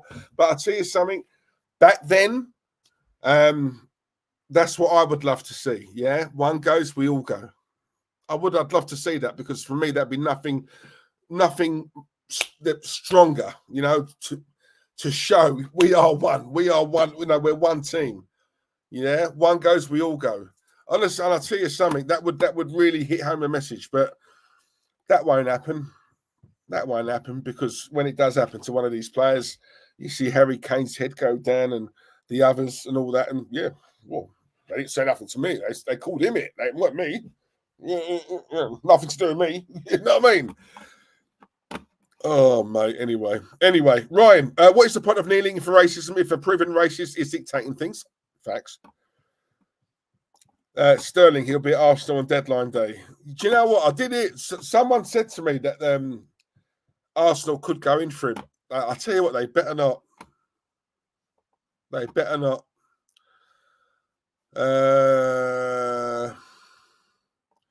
Give it time, Diesel. Young Terence will reappear once the foundations are laid for the season and the title charge is on. Boom! In a puff of smoke, he will be there. Do you know what? Yeah, I'm just waiting for Arsenal to go on a winning run. So when they win 6, 7, 8 games in a row, you'll start to see him on Insta and Twitter or X, because that's what he normally does, isn't it? So yeah, just give it time, people. Give it time. We've got Randy Viper in the chat as well. My brother, only a matter of time. Still, Saka costs Arsenal the league again. Will he show up in games that matter? Anyone who doesn't know Randy, he's not a fan of Saka. Thinks Saka is very overrated. Facts, Diesel. Thank you very much. I do like Saka. I don't think he's world class, and I've always said that he's not world class. And this is an argument I tend to always have with my very good friend John, who I believe is watching me right now. And we know what it is. Obviously, John's Nigerian, Saka's Nigerian. John says, no, it's not because of that. It's not because of that. Yes, it is, John. He's one of your people there. One of your people, them, from your island. Yeah, and that is why you love it. Yeah, I totally understand it. I get it. Yeah, he's from your village and ting. Yeah, and he's a very good player, and I do like Saka. It's hard to not like him, really. However, he is not world class. And let me say something else as well, guys. To anyone who watches TalkSport, yeah, the other day you had that, what's his name? Flex. Well, slightly not his real name. I know what his real name is, but I'm not going to out him on here, but I know what his real name is. But look, he's on there, and he got some other guy on there, and you got some bird on there. And they're having this debate on who's a better manager, Mikel Arteta or Unai Emery. And it absolutely baffles me and upsets me and winds me up, because one of them was making a case for Arteta because Arsenal finished second the last 2 seasons to Man City. That means Arteta is the second best manager in the league. This is the metric now. Now, fair play to the girl. Now, I don't know what her name is, but she's a Spurs fan. And she was on there and she was saying, no, hang on, whoa. Calm down to Ross. No way is Arteta a better manager than Emery. No way. And I make her absolutely right. Yeah, I'm sorry. Even she said, no, he's a good coach, Michelle, good coach. But he ain't outstanding. He hasn't won anything. What's he won? One FA Cup with Emery's side. No, he's got to win things. To be considered a great, to be considered outstanding, you have to win. You have to win trophies. I'm sorry. And do you know what? Not only do I make her right in it, because I always say things like that. I say that as well. Yeah. When you say something like that, to be considered a great, to be considered outstanding, you have to win trophies. Yeah. That, for me, it makes so much sense, and it's so valid, and it's so right and correct. And yet, there are people who hear that who will disagree with it. Like, seriously, how can you be a great when you haven't won anything? What is wrong with people nowadays? Honestly, this world, I don't know if it's even the world. Is it just this country? I don't know. Yeah, I really don't know, because we have a lot of this within the Arsenal fan base as well. Friends of mine love this manager, right? And they really, really put him on a pedestal, but he hasn't won anything. So how can you define a manager and say he's outstanding, he's brilliant, he's even world-class, he's a world-class manager, but he hasn't won anything? Isn't the metric meant to be trophies, what you've won? This is why when people tell me about Mourinho, I don't like Mourinho. Yeah, but he's a top manager. Look what he's won. Everywhere he's been, he's done it. He's won something. Right? That's not a fluke. He is a top, whether you like him or not, right? He is a top manager. You can't, listen, I've always said this, guys, you can't argue with CVs. You can't. You cannot argue with someone's CV. Pep Guardiola, Jose Mourinho, Unai Emery pisses all over Arteta. Let me tell you that for free. Pisses all over Mikel Arteta. We let go of the wrong manager. And I'll tell you something, everyone can tell me, yeah, but what did he do at Arsenal? He stunk the place out. No, he didn't. No, he didn't. He wasn't treated with a fair shake at this club. Everyone knows that. Everyone knows that. He didn't get half the backing that this man's got. Not half. Because I'll tell you something, yeah? Give Unai Emery the same amount of money to the penny that Michelle has been given. I'll tell you something, we would have probably won a league by now. We would have won something by now. Something. Because Unai Emery is the better manager. That's a fact. The absolute fact. It pisses me off, right? How there are people out there, and there are lots of them, who are actually have the cheek and the audacity to have this debate on who's the better manager. When you look at what Unai Emery's won compared to this guy who's won nothing, how can you even put these two in the same conversation? You can't, right? You're taking the piss out of Unai Emery. And I know what it is. It's because he's not, dressed head to toe in Gucci. Yeah.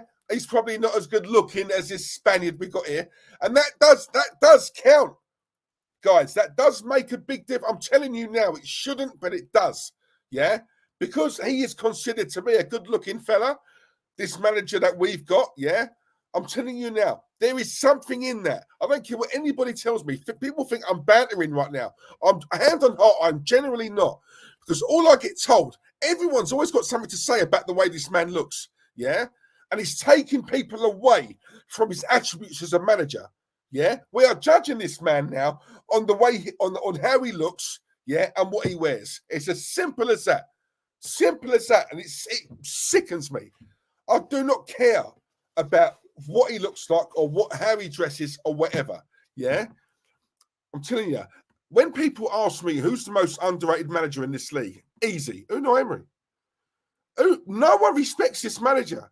It's only now he got Aston Villa into the Champions League, right?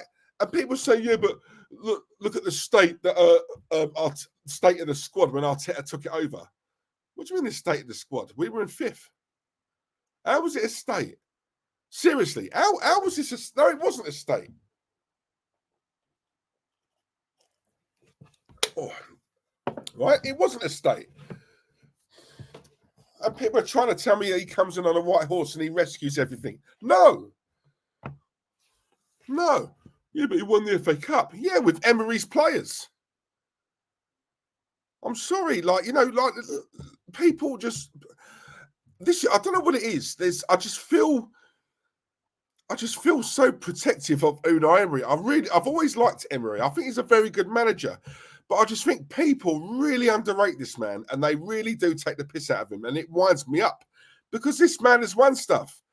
And he's never been at what you call glamorous clubs. And he still pulls it out the bag. He takes over at Aston Villa, right? And a team that was on the floor when Steven Gerrard was there. And look at what he's done. Look at what he's done. He's not spent anywhere near the amount of money that this manager has spent, by the way.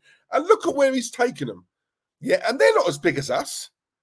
Right? They haven't got a squad as good as ours.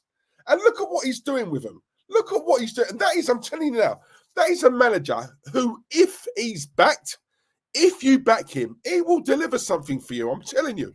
He's a very good manager. Not only that, right? This manager has even come and played Arsenal twice. Yeah? When he was at his old club. And he's mugged Arteta off on 2 occasions. Yeah? And this was the man who we brought Arteta in to replace. No, I'm sorry. Listen, people can talk about preference, this, that, or the other. No, I'm sorry. You can't argue with facts. You can't argue with a CV. The man has won trophies. You can't argue with that. Yeah, and you want to put him up against Michelle, and people want to tell me Michelle's a better manager. Why? Oh, because Arsenal finished 2nd in the league, 2 seasons on the trot. So what, is that a trophy now? coming second in the league. Is that a trophy now? Is it? Honestly, and do you know what? You get these people on TalkSport, and you think, where do they find these people? Where do they find them? Where do they find them? Honestly, I swear to God, it really winds me up how people can just get a job like that, right? And they just talk absolute crap. Absolutely bugs me. Granite Xhaka, listen, Granite's a fan of mine. That's why he's in the chat. Big up yourself, Granite. Yeah, not playing tonight, I see. Emery spent 150 million. Michelle has spent 800 million. And people want to try and compare these two. Really? You want to try and compare these two? Aston Villa finished fourth last season. We finished second. Only 2 spots ahead of them. Yeah, and look at the difference in money. Look at the difference. Yeah, and people want to compare these two. No. Sorry. No. Not having it. Ali D, case in point, that interview with Arteta when the reporter said, California is a good-looking bloke. The squad is good-looking and the manager is good-looking. What the F is going on in this world? And that is an absolute fact because, yeah, I heard that interview. See what I mean? What has looks got to do with it? Now, this is why we won't ever win the league. This is why. I'm telling you now.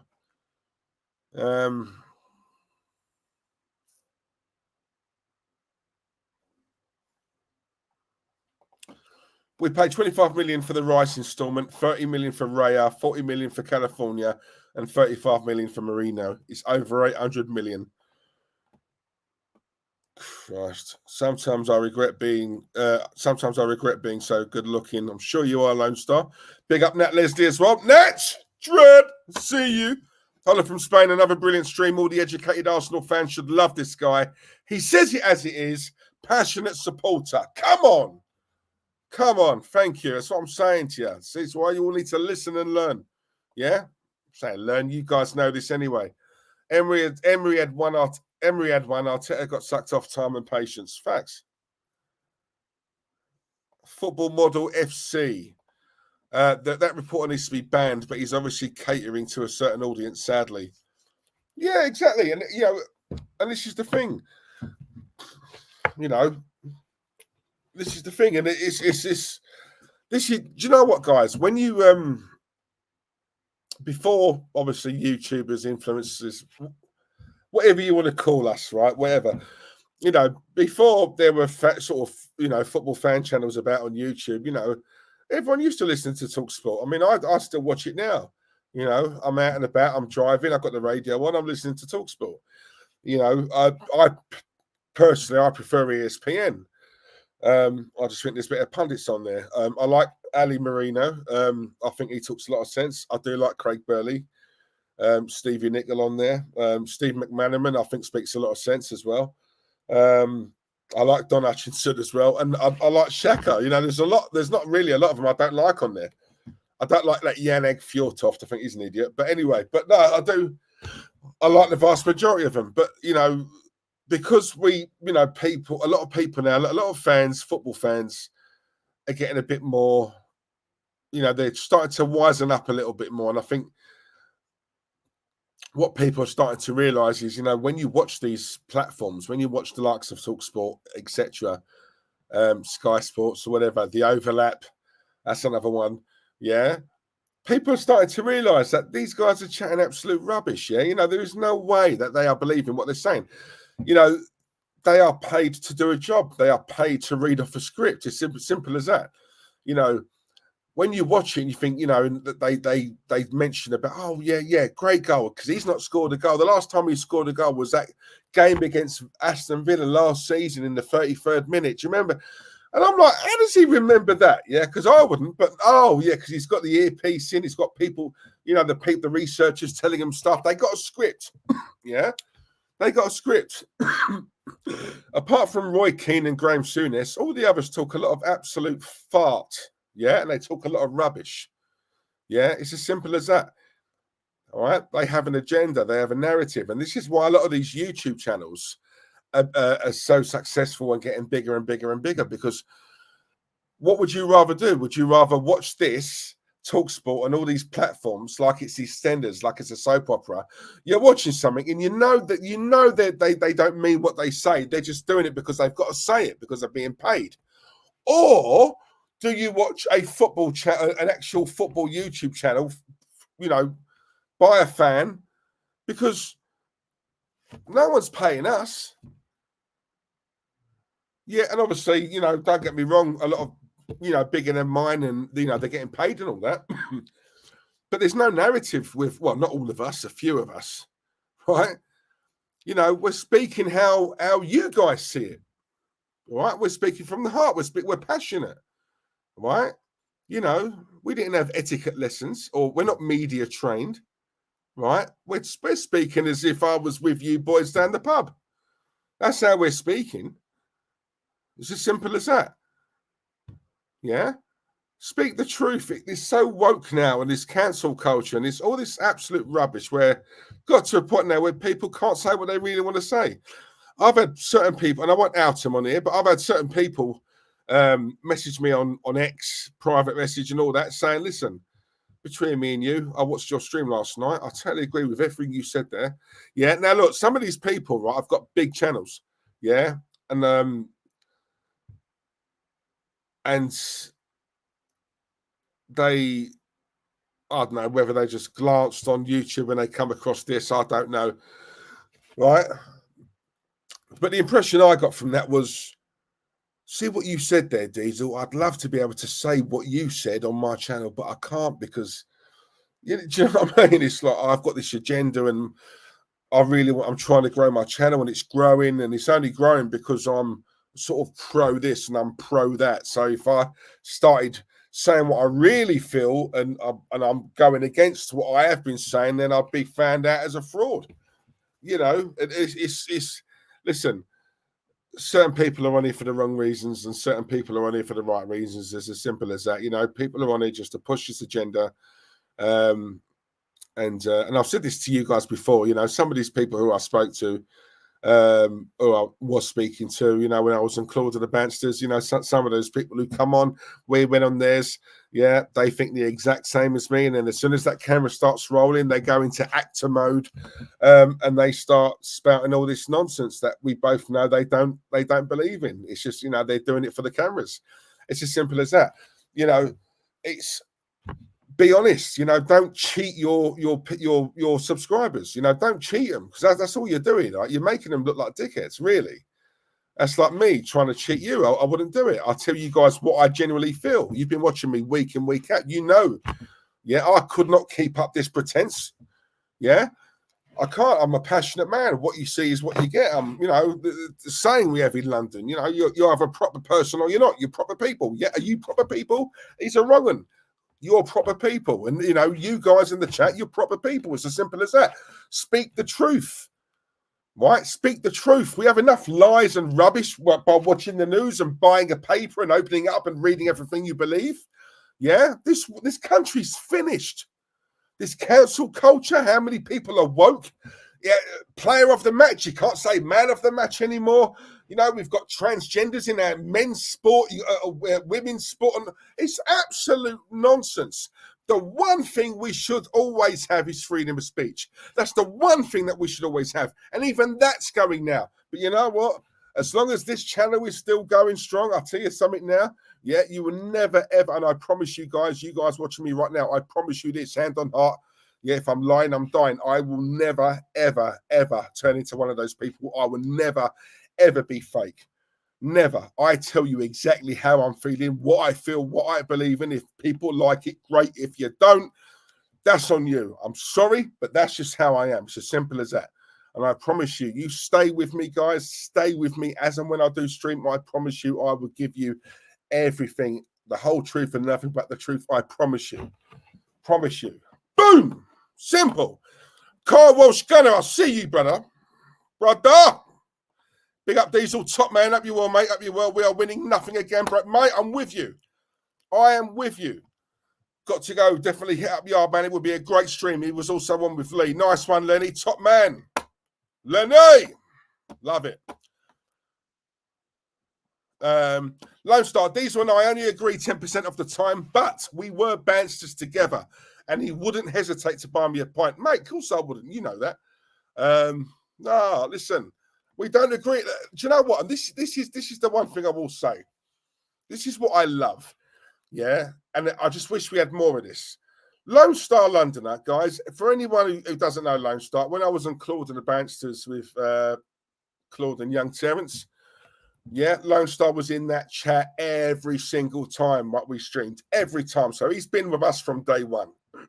Now, listen, we don't agree on a lot. As he said there, we probably agree on only 10%, yeah? So a lot of what I say, I know he doesn't agree with. A lot of what he says, I don't agree with. But I'll tell you something, never been hate. Because you know what it's like? If someone doesn't agree with you, then they start calling you names and being rude and being annoying in the chat and whatever. Yeah, insults and all that. You don't need to do any of that. We're not always going to agree, but you know what? He can still come in. He still comes in the chat room, still watches me, still listens to what I've got to say. Doesn't agree, and he will tell me he doesn't agree. He doesn't just watch. He puts comments in, as you guys can see there. Yeah, doesn't agree with that. Don't agree with that, Diesel. I think this. I think it's this. You think it's that, but no, I don't agree with you, mate. I think it's that over there. But I'll tell you something. No malice. No malice. Why can't it be like that with everyone else? Why? Is it a lack of education? Is that what it is? Is that just people, what, too many, thick people out there? I don't get it. I don't get it. I seriously don't get it, honestly.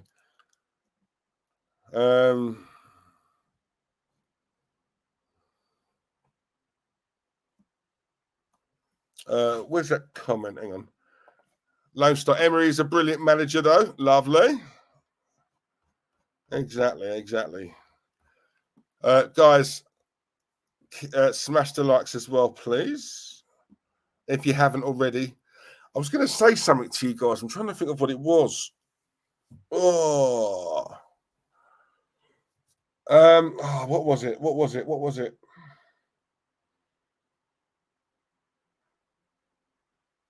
Oh, what was it? It's annoying me now.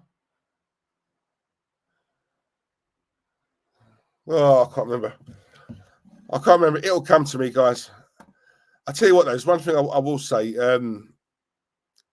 From what when I was in Spain, I remember I was watching YouTube and there was this video of this guy, Wesley something, and he was in Middlesbrough, and this was when the riots were going on, and he was filming it. He was there. He was in and amongst it. His video must have been an hour and a half, and I'll tell you something, Middlesbrough, like, some of the things that these guys were doing there was loads of them, and they were smashing every single car down the road. So what was meant to be a peaceful protest wasn't, because we all know, guys, with these riots, right, this is what makes me laugh. Peaceful protests, and with a lot of people, they are, right? Feel free to protest, do your banners, whatever it is you got to do.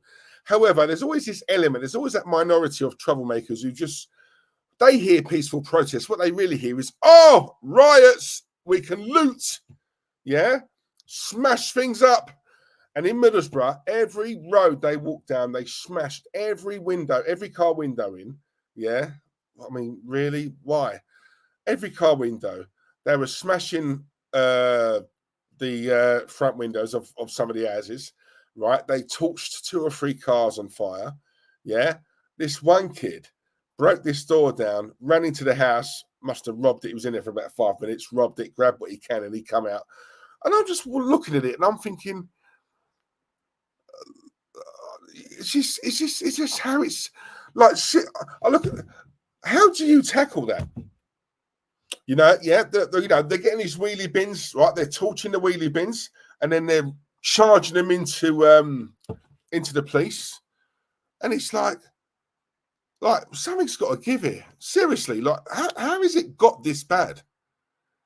How has it got this bad? Yeah, I had a call from someone, someone of colour as well, and even he was saying to me, "Look, I need to go to Tesco's. Like, do you think I'll be all right?" And I'm like, Christ, it's got to that point now where we want to nip out, but are we going to be safe? Do you know what I mean? Because you know what it's like, guys, with these rights and all this. It starts out with the migrants and stuff, but it really, with a minority of people, they just want to see someone of a certain colour. They're going to bash you. It's as simple as that. And there's me over in Spain coming back thinking, oh my God, I'm all tanned up. I look a lot darker, right, than what I am. Yeah. Are they going to see me and think, oh, yeah, he'll do. He'll do. Him over there, that big guy over there. No, man. Honestly, I swear to you. Yeah. If I'm going out, I'm going out. I think these people are going to stop me. No chance. No chance. But from what I'm seeing, it's calmed down a little bit. But you know what? It's always there, isn't it? And these politicians, they've got to do something about this. They've got, honestly, because this is going to get worse. Yeah. People aren't afraid anymore, guys. People are starting to like rebel. People aren't afraid of the police. From what I saw, the police, I'll tell you what, there are some occasions where that really got on top. And all it takes is a lot of people to come at the police. I'll tell you, the police ain't stopping it. So, listen, something's got to get sorted out because this country ain't safe anymore, man. And you know what? It's funny because like I'm in Spain, I'm over there, and I'm on holiday. And it's just such a different way of life. It's so slow paced. I mean, people have siestas. They close up the shops for an hour or two. They go and have a kip or whatever. Yeah, little things like there's no rubbish on the floor. Like, honestly, those little things I notice. I'm over there and I'm just amazed. It's so clean. You know, people actually respect this country. People actually respect where they live and where they're from.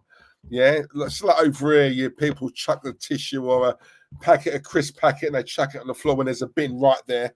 Yeah, but no, they walk past the bin and chuck it on the floor. You know, they just dash it. Go over to this country here. It's clean. And even if you are normally when you're here, you chuck things on the floor. When you're over there, you feel like you can't. So, yeah, so you actually hold on to it and you wait until you come across a bin. Sweat, it's really weird. But honestly, it's just a different way of life. Yeah, here it's constant rat race. Everyone's at 100 miles an hour. Rush. Go over there, chill, relax. Lovely people over there as well, honestly. And I'm over there, and all I keep hearing about is the riots, this, that, the other. Christ, absolute joke. But look, Ali D, all planned by the corrupt government. D's heard the saying, divide and conquer. That's exactly what they want. An excuse to bring in digital ID. Yeah, facts. Absolute facts.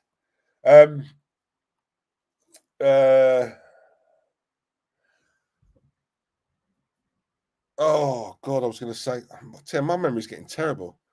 This digital ID thing, mate, is that okay? Is that the thing of where they're going to put a chip in us? Because I think I was speaking to Warren about that. But yeah, let me know if that's what you meant, because I love all that stuff.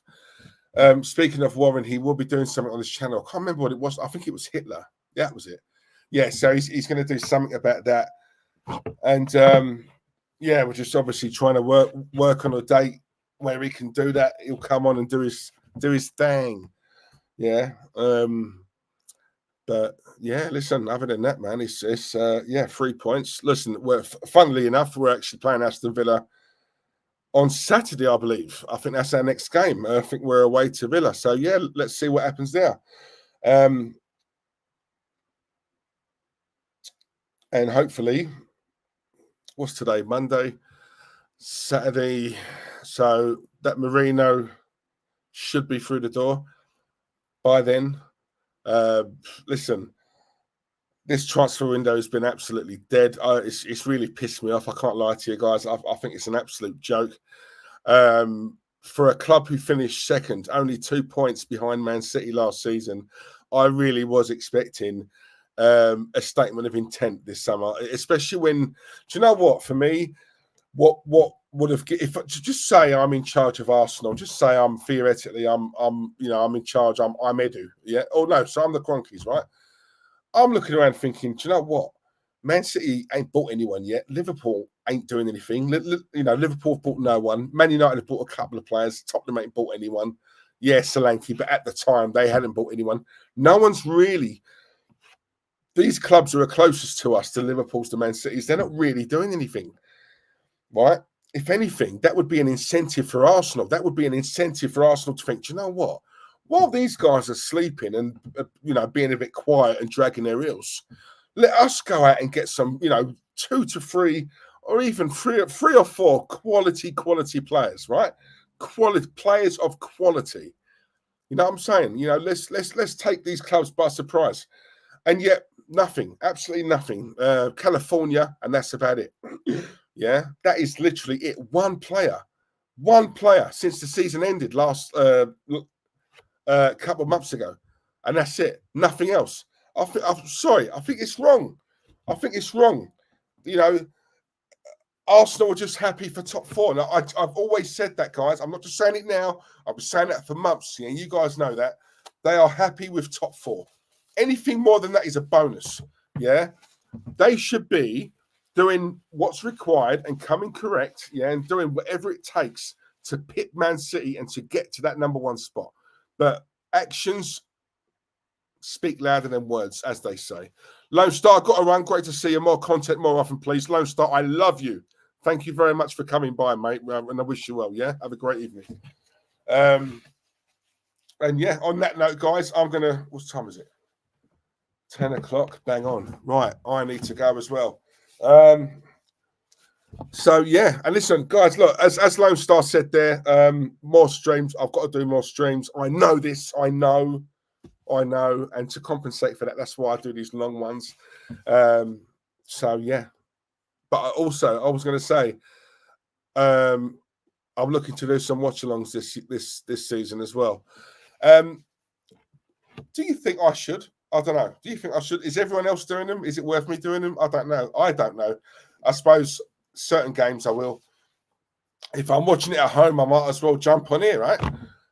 So yeah. Anyway, that will eventually come, but we'll begin with the passport ID sold for your safety, where they will have all your info on their bank account, medical history, criminal history, pass, etc. Great. Long time. Big up, stand for the truth about this club. Gabriel Harvey, my guy. Come on. Thank you very much. Right, yeah, I got you, LED. Got you. Yes, Deez, you should do and get some guests on. Right, okay, nice one. We'll do, right. Thank you, mate. Stockley, go on, son. Right, on that note, guys, I'm going to go and retire to the bedroom. And I shall see you all soon. Look, notification bell, yeah, keep that on, right? Because obviously I'm going to be doing a stream probably by the end of the week or the weekend, yeah, because I'm going to discuss our next game coming up. If anyone does find young Terence, tell him to get his ass on here. I can assure you, it's not me holding that up; it's him. Yeah, I want him on. I'm desperate to have him on. So anyone who sees him, please get him on here. And yeah, that's it. All right, guys. Now listen, I'm going to play the outro as well. Love you all. Take care. God bless. Mwah! Big kisses. Bye. Well. Guess who it is? Diesel's back.